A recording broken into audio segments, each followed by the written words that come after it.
Hello everybody, Pergo here again with another pontification. This one is about the difference between your brain and your mind. They're not the same thing. Your brain is what you're born with.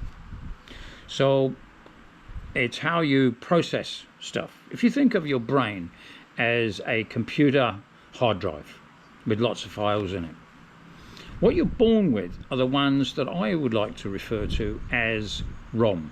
Read-only memory. In other words, they're pretty much with you your whole life, unless of course you can modify them with your RAM, which is random access memory. So let's go back to the beginning. When you're born, you have ROM in your brain, and it's basically focused on, what you need to know right at birth. Safety, food, that sort of thing. So I'll give you an example. You're a child, right? And what are you looking for? Memories. That's food. And if you're looking at security, you've got fight, flight, and freeze. Now these are the options that your brain figures out. Can I outrun it, the danger? These come from when we were in the savannah. Can I outrun it? Can I fight it? Or there's a third alternative, freeze, working on the theory that if I don't move, it can't see me, because that's true of a number of animals. The other thing you need to know is that when you feel danger, stress, your brain gives you a shot of adrenaline. Now if you're going to fight or run, then that's all well and good. But if you're going to freeze, try drinking 10 cups of coffee and trying to not move.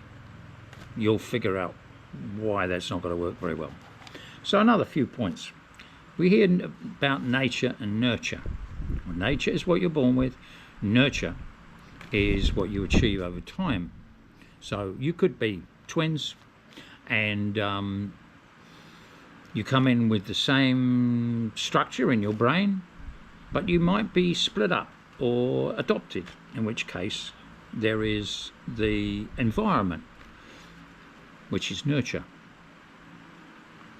Then let me see, what else have we got here? Yeah, there's a human being. You can be a human being or you can be a human doing.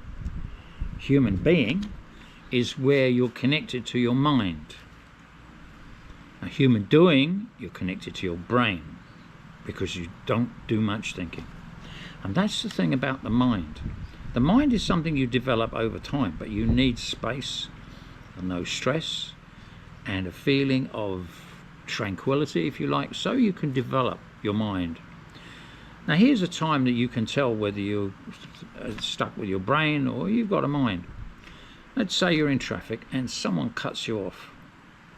Now, if you're working with your brain, then fight, flight, freeze kicks in, and is all the finger, the hand waving, and the yelling, and maybe worse.